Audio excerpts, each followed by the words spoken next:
جو فیملی ہوتی ہے نا یہ تسبیح کی طرح ہوتی ہے، اور ہم نے دیکھا ہے کہ جو یہ جو ہے نا تسبیح کے اوپر والا حصہ یہ ماں باپ ہوتے ہیں. جب یہ چلے جاتے ہیں نا تو اپنے بھائی بہنوں کو جس طرح تسبیح کے دانے بکھرتے ہیں نا اس طرح بکھرتے دیکھا ہے.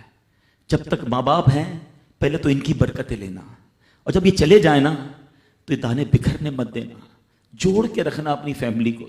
یہ فیملی یہی تو پیار ہے زندگی میں. تھوڑے سے پیسوں کے لیے بھائی بہن لڑتے ہیں، جائیداد کے لیے بھائی بہن لڑتے ہیں، تھوڑے کاروبار کے لیے لڑتے ہیں. ارے قربان کر دو، کوئی بات نہیں، بھائی کو تھوڑا زیادہ چلا جائے، بہن کے میری بہن کے گھر میں ہی جا رہا ہے نا، یہ تیرا ہے، یہ میرا ہے، نہ کیا کرے. یہ گھر کی محبتیں آپ کو بہت ساری بیماریوں سے بچاتی ہیں. حدیث پاک میں آتا ہے جس کا مضمون ہے جو چاہتا ہے کہ اس کی زندگی میں اضافہ ہو جائے، عمر میں اضافہ ہو جائے، بری موت سے بچے، اسے چاہیے کہ وہ صلہ رحمی کرے. صلہ رحمی کیا ہے؟ اپنے رشتہ داروں کے ساتھ اچھا سلوک. اور رشتہ داروں میں the closest family member جو ہے وہ بھائی بہن ہیں، وہ ماں باپ ہیں، بیوی بچے ہیں. ارے ان کو چھوڑ کر دنیا سے محبتیں جتا رہے ہو؟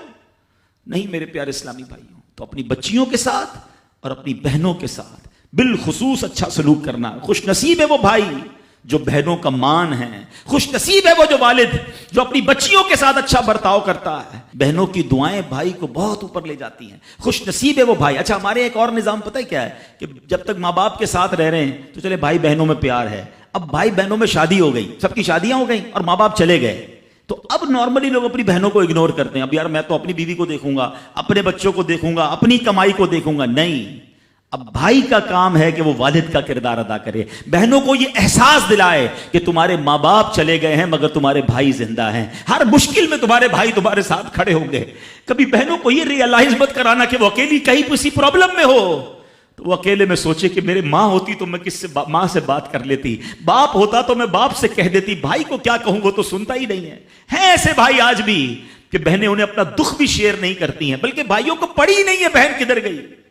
یہ مت کرنا. اگر تم اپنے ماں باپ کی روح خوش کرنا چاہتے ہو نا تو بھائی بہن جڑ کے رہو، بھائی بہنوں میں پیار رکھو. یہ پیسہ سب کچھ نہیں ہے.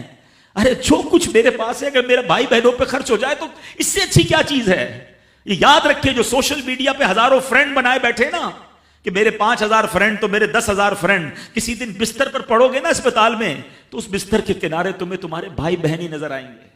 وہ سوشل میڈیا والا تمہارا جو سارے دن چیٹنگ جس کے ساتھ واٹس ایپ پہ لگے ہوئے ہو نا گروپ میں، کوئی نظر نہیں آئے گا. جب تمہارے گھر میں کوئی بچے کا پرابلم ہوگا رات آدھی رات کو اگر تمہارے گھر کوئی آ کے تمہیں دلاسا دے گا تو تمہارے بھائی بہن ہوں گے. بہنوں کو حقیر نہ سمجھنا، یہ ان لوگوں کے لیے بھی درس ہے. اسلام جب نہیں آیا تھا نا تو بہنوں کے حقوق نہیں تھے، ان کو کوئی ورثے میں حق نہیں دیتا تھا، بہنوں کی شادیاں نہیں کرواتے تھے. مگر آج بھی کچھ قبائل سنا ہے ایسے ہیں، آج بھی بدبخت کچھ لوگ ایسے ہیں جو بہنوں کے حق دبا لیتے ہیں. ارے بہنیں تو غم گسار ہوتی ہیں، بہنیں تو بھائیوں کا مان ہوتی ہیں. ارے بہنیں ہوتی ہیں تو گھر میں رونق ہوتی ہے. ارے بہنوں کو عزت دیا کرو، بہنوں کو پیار دیا کرو. اللہ کے حبیب فرماتے ہیں ایسا بھی ہوا کہ کچھ لوگوں کی ماں باپ جلدی چلے گئے، اب بھائی پر بہنوں کا بوجھ ہے. ایک صحابی کے بارے میں آتا ہے ان کی 6 یا 7 بہنیں تھیں اور سبحان اللہ وہ اپنی بہنوں کو انہوں نے پالا، اپنی بہنوں کو باپ بن کر پالا، ان کے بالوں میں کنگھی بھی کرتے تھے. اور جب بہنوں کی شادیاں ہو گئیں، بہنیں بڑی ہو گئیں، اپنی شادی تاخیر سے کی اور شادی بھی کسی بیوہ سے کی.